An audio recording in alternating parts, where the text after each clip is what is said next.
L'école du jeu vous est présentée en partenariat avec la boutique en ligne universludo.ca.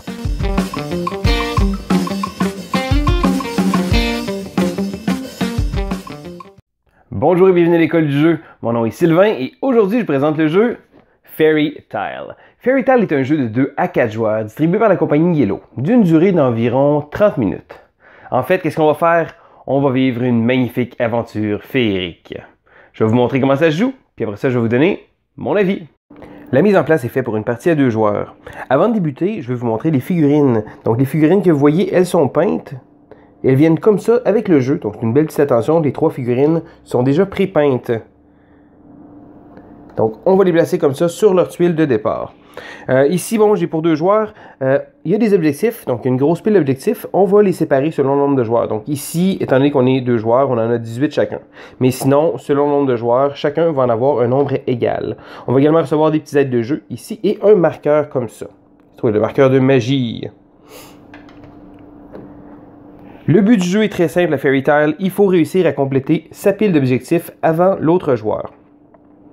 Comment le jeu fonctionne?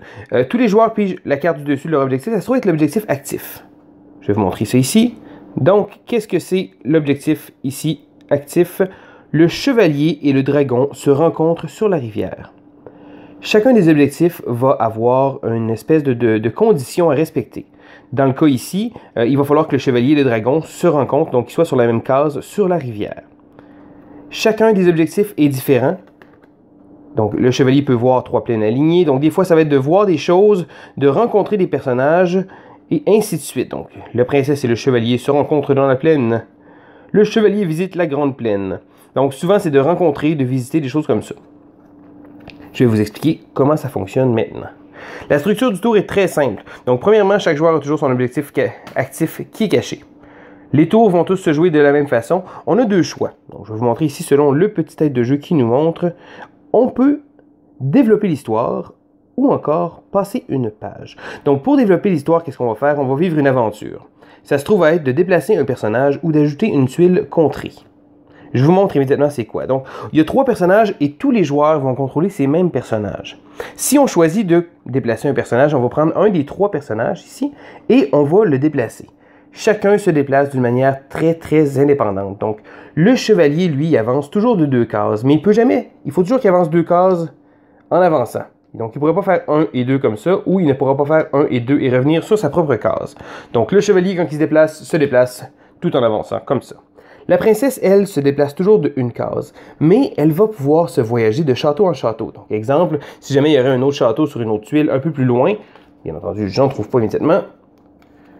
S'il y aurait un château sur une tuile un peu plus loin comme ça, eh bien, la princesse pourrait bouger de 1 et ensuite se transporter de château à château. Pour le dragon, lui, il va toujours se déplacer en ligne droite jusqu'à ce qu'il arrive au fond. Donc, exemple, il se déplacerait en ligne droite au complet jusqu'ici. Donc, lorsqu'on fait développer l'histoire et vivre une aventure, on va déplacer un des personnages selon sa structure de mouvement. On peut également prendre une nouvelle tuile, donc la première tuile du dessus ici, et la placer n'importe où. Les règles de placement sont simples. La seule chose qu'il faut tenir en compte, c'est la rivière. Donc, on ne peut jamais briser la rivière volontairement. Il faut toujours que la rivière suive son cours. Par exemple, je pourrais la placer ici sans problème. Après avoir soit déplacé son personnage ou ajouté une contrée, on va raconter son aventure si possible. Donc, on va regarder nos objectifs et si on a complété notre objectif, on va le lire à voix haute. Le chevalier et le dragon se rencontrent sur la rivière et il y a un beau petit texte ici.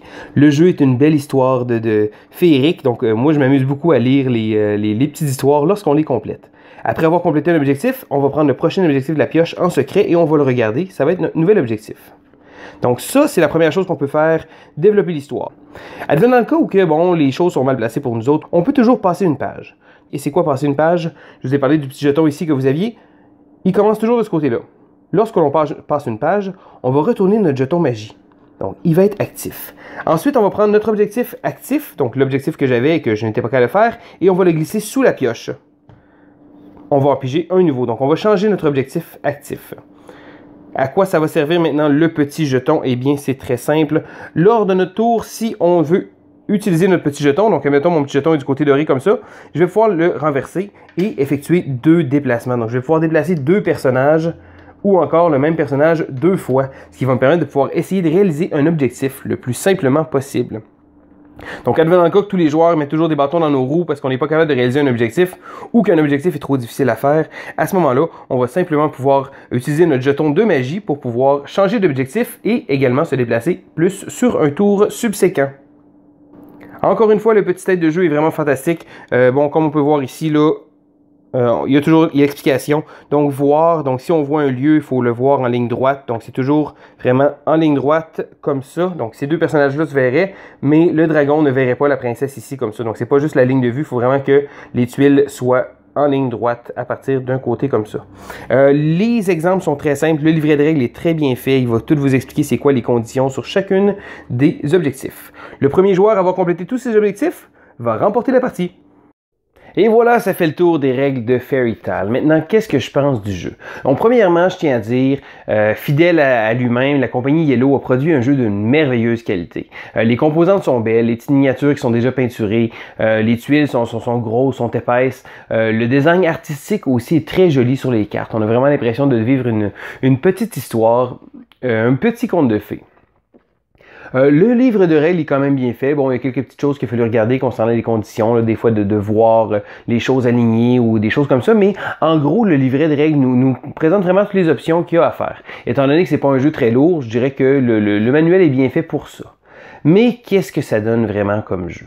Premièrement, bon, j'ai joué à 2, 3, 4 joueurs. J'ai préféré la configuration de 3, 4 joueurs. À 2 joueurs, c'est pas un mauvais jeu, mais j'ai trouvé que ça tirait un peu moins du potentiel que ça donnait. Je pense que c'est vraiment à 3 ou 4 qui va chercher vraiment un côté intéressant. À 2, bon, certain que si on tire d'un bord puis de l'autre, essayer de faire tout le temps les mêmes actions, à un moment donné, on va pouvoir se décider de prendre le jeton magique. Donc, on va changer notre objectif. Donc, on va arrêter de vouloir amener la princesse dans une plaine. Puis, le prochain tour, on va pouvoir avoir accès à 2 déplacements. Donc, en même temps de pouvoir changer l'objectif, on va pouvoir changer ceux-là, on va pouvoir déplacer les personnages de manière à ce que l'adversaire n'ait pas ce qu'il veut. Ça a donné une autre dimension au jeu, mais encore là, étant donné que c'est un jeu assez léger, à 3 puis 4 joueurs, je l'ai trouvé vraiment génial. Bon, le jeu n'est pas très long, donc il reste pas trop longtemps sur la table. C'est certain que la pige des objectifs est tout à fait aléatoire. Il y a souvent des parties où que les objectifs s'enchaînaient un après l'autre parce que bon, le prince, pardon, le chevalier et la princesse étaient aux bons endroits. Le dragon, on avait le déplacé d'une seule fois, il arrivait exactement à la bonne place. Des fois, ça arrive qu'on est chanceux que les objectifs s'enlignent un après l'autre. C'est certain que ça vient avec ce genre de jeu-là. Sinon, j'ai trouvé le jeu intéressant. C'est pas un jeu très très lourd. Je dirais que ça va être un jeu plus familial. Avec des jeunes enfants, bon, ma fille est encore un peu trop jeune, mais je pense que la minute qu'elle va savoir lire pour pouvoir bien voir c'est quoi les objectifs, j'ai trouvé ça le fun. Le thème est léger, le thème est vraiment amusant.